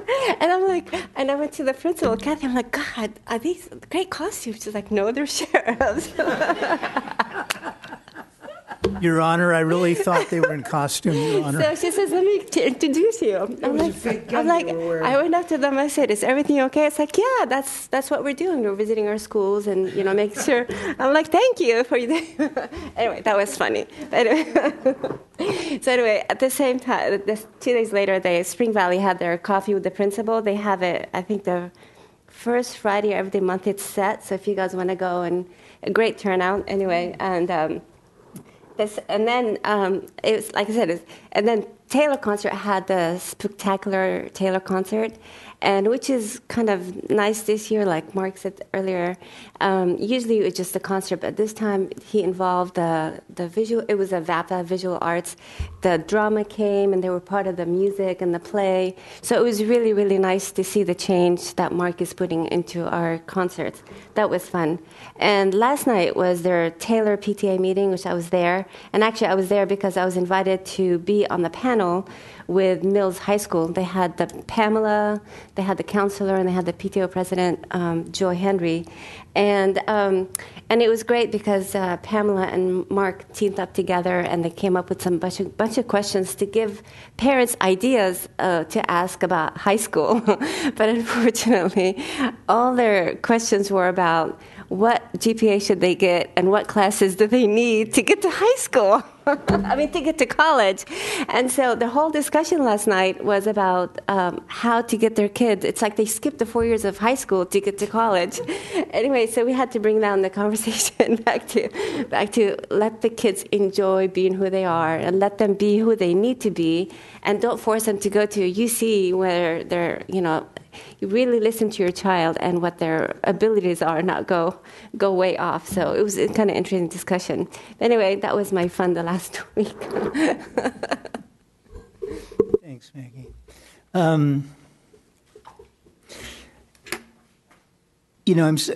There's an old Buffalo Springfield song from the 60s, and one of the lines is, "Something's happening here."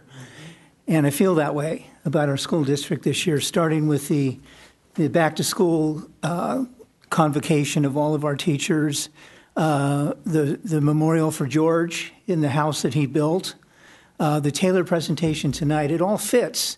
And when we talk about moral compass and moral leadership, I think that those activities for me reflect that we as a board are doing our job to rise above anything else that's happening around us and being able to focus on what's best for the kids, what's best for the faculty, for the staff, and for the parents, and for the community.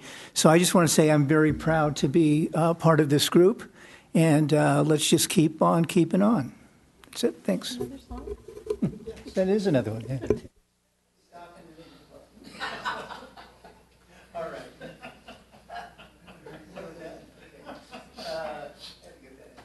Okay, superintendent's report. Good evening, President FEMA, trustees, and cabinet. Just a quick update from the superintendent tonight, because I knew it's going to be a little late, and I know that many of us want to run home to see how the results are. But just piggybacking off of some comments tonight, this past weekend, we did celebrate and honor the life of Mr. George Carwatt. Thank you, Trustee FEMA, for sending me some photos. But certainly we want to not only honor him for his life, but his 51 years of service to the Millbrae School District. I actually had an opportunity to peruse some of his material in terms of his first application in 1962. And so we want to celebrate. We thank you to the Carwatt family on behalf of the board and the district. We certainly had a chance to meet his family over the weekend, and thank you for being there and certainly just celebrating his life and 51 years of service to the Millbrae School District. We want to give a shout out to Principal Zader, alluding back to the Millbrae School District's 1819 initiative, which is MTSS. The focus tonight, he shared, was under the component of the academics. Trustees, you had an opportunity to experience the ELA and ELD curriculum, which is Amplify. You also had an opportunity to experience the mathematics curriculum. And that was a learning piece for me tonight, but it's apparently illustrative math. And so tonight you had just a little sample. We've been talking about that at the district and the cabinet level in regards to solidifying our programs in the area of academics, behavioral, and SEL.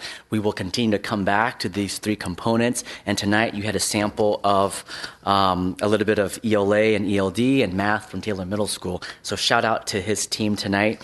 On behalf of the administration, Mr. Zader was carrying it tonight, but Ms. Fiore, as Trustee Barbara stated, she is prepping for the sojourn trip out to the East Coast for next week, and Ms. Seaton, the AP, is extremely under the weather.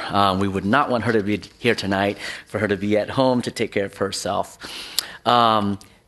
Jumping over to a different component, trustees, as you know, the superintendent social emotional learning advisory committee engaged in a second round of our meeting.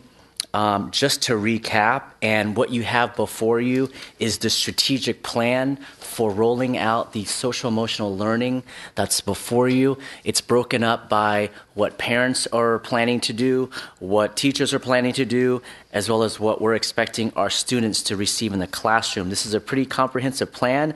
Trustee Musa, Trustee Ferrario, CBO Champion, and our assistant superintendent, as well as our director of SPED, was there as well. Little did you know that it took 2 meetings to create a very comprehensive strategic plan. The strategy was to work in small groups, and we brought those small group notes to a more comprehensive plan, which you see here. We had an opportunity that day to listen to a very powerful implementation story from Burlingame School District, and they brought to us a curriculum titled Second Step. It was a powerful message in that the committee chose to move forward with taking a look at that curriculum. Thank you, and a huge shout out. We had the opportunity to attend the Rotary Luncheon today to give them a personal thank you for funding the pilot. They will be funding a toolkit and a curriculum box from transitional kinder all the way to 5th grade. With their support, we will be buying a curriculum box for 1 per grade level. And certainly shout out to Ms. Deirdre Gladwood, who's leading the charge from the Rotary. But behind the strategic plan, trustees, you'll see a scope and sequence from TK all the way to 5th grade on the first document, and then 6th, 7th, and 8th grade in the second document. Trustee Fema, you had mentioned the importance of a moral compass. And if you take a look at some of the components in each of these units, particularly looking at Unit 2 under the category of empathy, the message that I shared at Rotary today was this is what we are committing to teach the students in Millbrae. And if I can draw your attention to Grade 2, Unit 2 under empathy, it speaks specifically to how do we show compassion, how do we respect differences in our preference, and how do we learn more about feelings. And my message to the Rotary Luncheon today was, if this is the expectation that we have for our TK students all the way to 5th grade, how do we as adults model that? How do we model that in our public meetings? How do we model that at Safeway? How do we model that when we're upset with the barista at Starbucks? And truly, I have seen some behaviors here in Millbrae that we need to resort back to some of the components that we want to teach our kids. And so that was my message for the Rotarians today. And we do thank them, and we would we give a shout out to them beginning our launch in terms of providing us funding for our initial pilot. A member who was there today, I don't know if she was a guest or is part of Rotary, Miss Angie Sam Lee, happened to be in the audience of the Rotary Luncheon today, and she said, Vaughn, can you please send me the document? We would love to expand the pilot program. And so I quickly sent her a proposal before she had her meeting tonight. And so I'm hopeful to hear some good news to ensure that we're expanding the programs for our kiddos. And so before you, trustees, you have the strategic plan as well as the scope and sequence for our Second Step program. Our next meeting is slated for the last Thursday of November. We are inviting some folks who have experience with teaching Second Step to demonstrate to the parents and our teacher reps what that looks like in the classroom. And the teachers will be designing a blueprint for how we plan to pilot and or implement that in the classrooms, and the teachers and the stakeholders, or excuse me, the parents and the other stakeholders will be designing how we plan to educate our community at our PTAs, PTOs, service organization meetings. Any questions about the superintendent's SEL committee so far? Congratulations. Just a comment, Vaughn. I'm not that familiar with Second Step, but just looking at the elementary piece, it's really nice to see that kindergarten through third, each unit heading is the same. So you see a lot of consistency between the grades, and then 4 and 5 tend to have similar headings, but just more in-depth units. So I'm really looking forward to seeing this in action, seeing the demonstration, because that, to me, whenever you see something that goes through the grade levels in a consistent way where the kids are using the same skills and language, and if we can bring that to, the parents as well at home, that, to me, is going to make a really, really strong program. Absolutely, I agree with that, Trustee Faria. Thank you. And one of the items that we were mulling over, and I have a conversation with the Taylor administration on Friday, we did have a rep, Mr. Rob Rodensky, to possibly discuss how this would look at the middle school, because we have science teachers and we have math teachers and we have PE teachers and we have content specialists. What does that look like? In having conversations with the superintendent of Burlingame, Miss Maggie McIsaac, Dr. McIsaac, she stated that it's best when it's embedded in their traditional curriculum. And I had the opportunity to peruse the 6th grade Unit 1 first lesson. And the first lesson at the 6th grade level was about, let's brainstorm why a 5th grader would be nervous coming to the middle school level. That is a natural lesson in homeroom classes, or any class for that matter. And then they brainstorm looking at videos of how you would handle, what if you went to lunch and you could not find a friend from one of your elementary school sites? What do you do? And the class took time to take a look at videos to talk about, here are some options. Here's what you could do. You can go to this particular person. You can go to this counselor.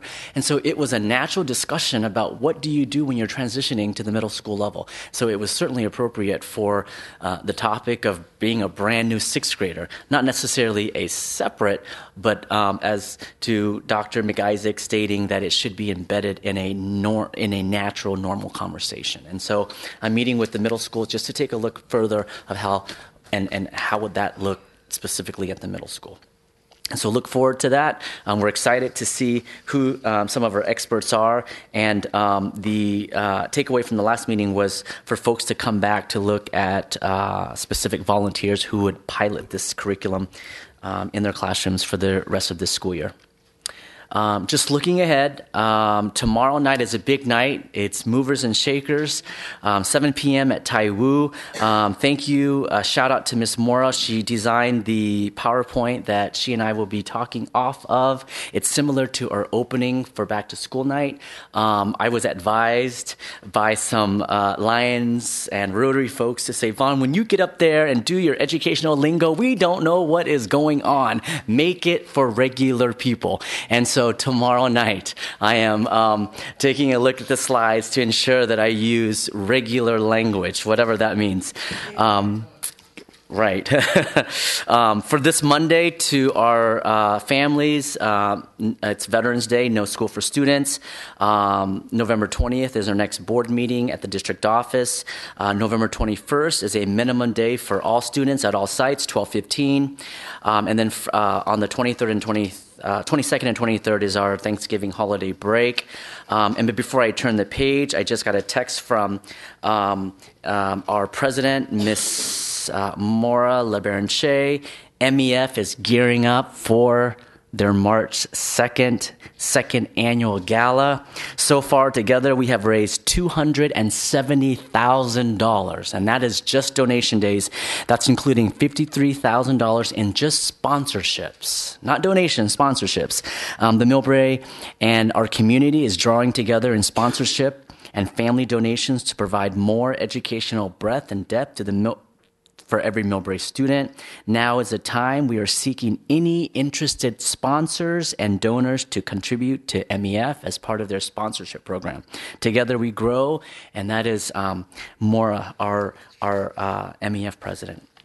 Lastly, Trustee Fayman had mentioned this particular event. Save the date for the Peninsula Healthcare District's 70th anniversary, 4 p.m. reception, event program at 5 at the Hyatt. I will be RSVPing for the board. And that is my superintendent update for tonight. Very good. Thank you.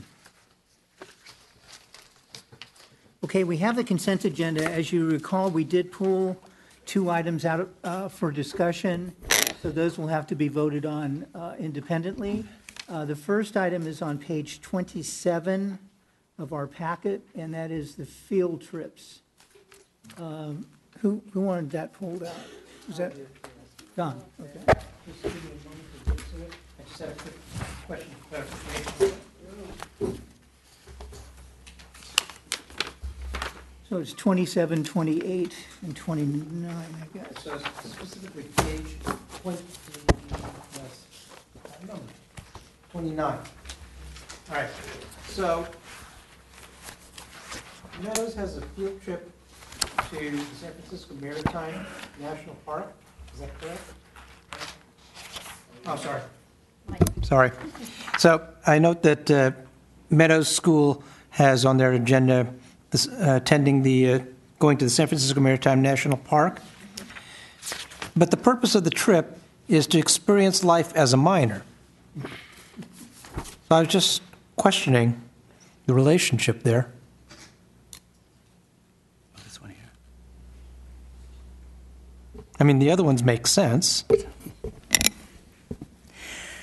Trustees, that actually has been approved at our last October 16th board meeting, but it does make sense, Trustee Ravello. I will bring back the narrative. In past board meetings, we had requested that principals would submit a narrative request as to what standards are being met and how the activity supports the particular event. So we can bring that back to you because that has been already approved on our October 16th meeting. I think that this is a continuation of field trips that's been listed. The only approval tonight that you're seeing is another Meadows 415 to Elkis Ranch.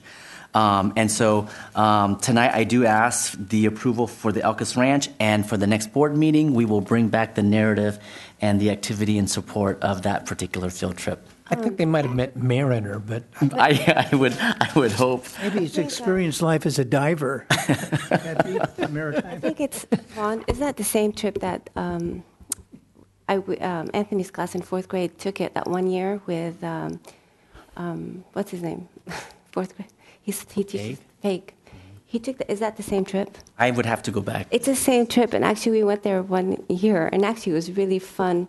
You go there, and they put them in groups, and they act the life of what it was.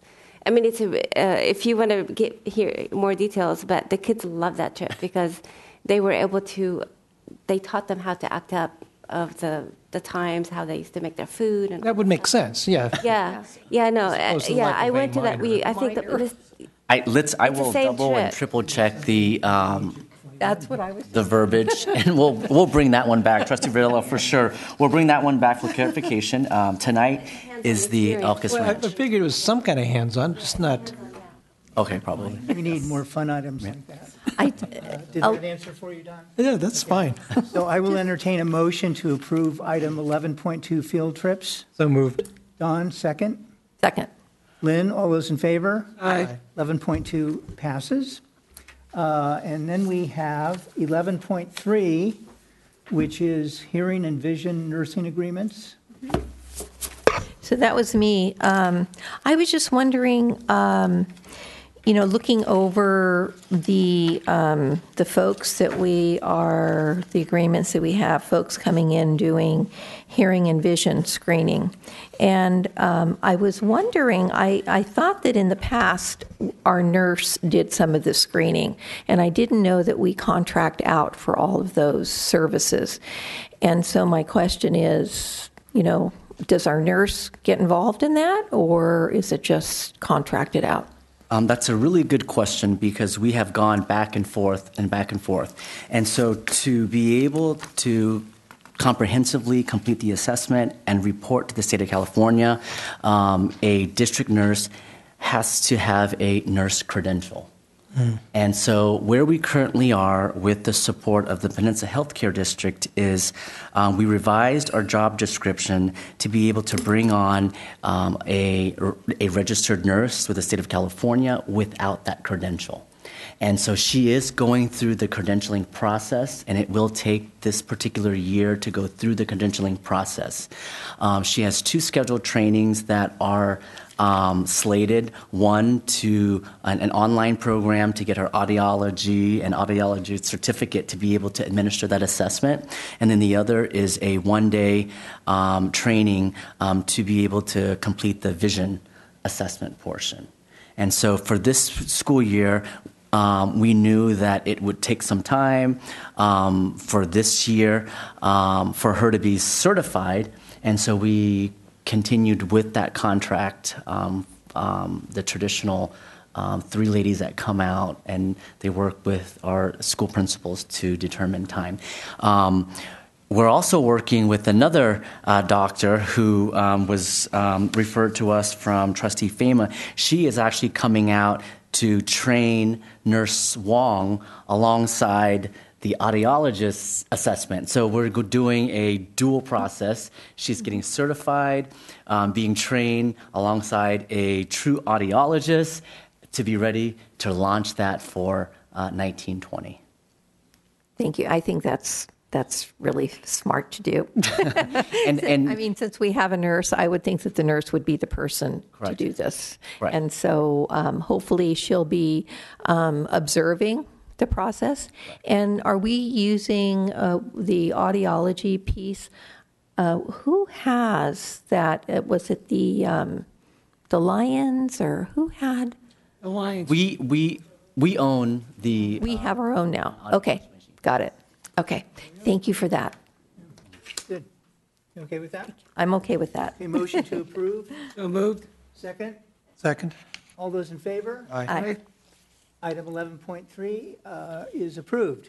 Now we go back to the complete consent agenda. May I have a motion to approve that? So moved. Lynn, second? So. Maggie? All those in favor? Aye. Consent agenda passes. Okay, district business. I'm going to turn this over again to Vaughn to walk us through the notices. Trustee, for item 12.1, this is the second notice of the Millbrae School District's initial proposal to MEA for the 2018-2021 successor agreement. Tonight, this is brought to the board for your approval as presented. Okay. Any discussion on this? No. Okay. May I have a motion to approve 12.1? So moved. Don Ravello, second. Second. Frank Barbaro, all those in favor? Aye. Motion carries. 12.2, second notice for MEA. Trustees, this is second notice for the board's approval for MEA's initial proposal for the 2018-2022 successor agreement to Millbrae School District, and it is for your approval tonight as presented. Okay. May I have a motion? So moved. Frank, second. Second. Oh, I'll give it to Ferrario. All those in favor? Aye. Aye. Motion carries. Resolution 12.3, Proposition 39. Trustees, bring forward a resolution 1819-06. And before I ask for approval on this resolution, just a little bit of a history. And I know Trustee Ferrario has been a very a champion of this effort over the last couple of years. But under the Prop 39, the California Clean Energy Jobs Act of 2012, it was an act or proposition voted on by the voters of California allowing districts a way to pay for energy efficient projects and to create a better learning environments while providing long-term savings on utility bills. And the district did a number of studies to see what we can do. And we did one study, and we had a grant awarded to the district of $394,000 and some change. And this is a couple of years ago. And in order to not put that cart before the horse scenario too, we really studied to make sure that we're using these dollars that we got, that we have to actually throw some money on ourselves, was the best interest of the district. And we did a study through a consultant that actually found better ways of utilizing different utility appliances to get a larger grant. And that's kind of where we're at today. And during this process, the district now prepared an RFP or RFQ and released that back in September 28th. And we advertised it twice in the Daily Journal on October 2nd and the 9th, and communicated with potential bidders, which we had 4 that came out and did 2 site walks and various things, so they really got to see the district. And then they submitted a lengthy RFQ proposal, and 2 contractors actually submitted proposals. The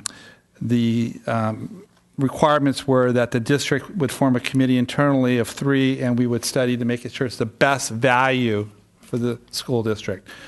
And of course, that price is one of the components, but also what can they bring to the table, not only in this project identified, but hopefully the projects down the road. So tonight I'm bringing forth Resolution 1819, whereas the board is giving authorization to the district chief business official to negotiate contracts to further this and go forth. And once we come to a contract in agreement, I will bring forth for board approval. So I'm asking for resolution and support. Okay. Motion? So moved. Don, second. Maggie? All those in favor? Aye. Motion carries. Thank you. Possible future agenda items.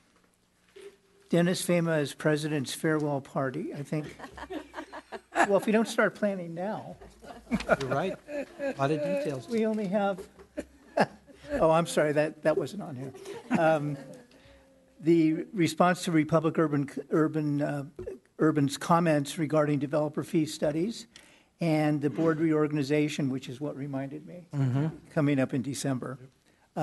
So are there any other items we need to add at this point? Okay.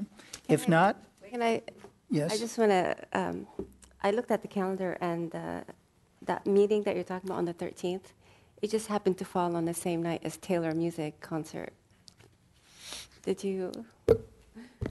So, trustees, as we know, the board reorganization can happen only after the first Friday of the month in December, the first Friday of December. We did look at that Tuesday, however, it was not a scheduled one, and that falls on their city councils, and so the first date available was the 13th. We can ask Taylor to take a look at a different concert night. We can certainly look at that. Okay, if there's no further business, this meeting is adjourned. Thank you.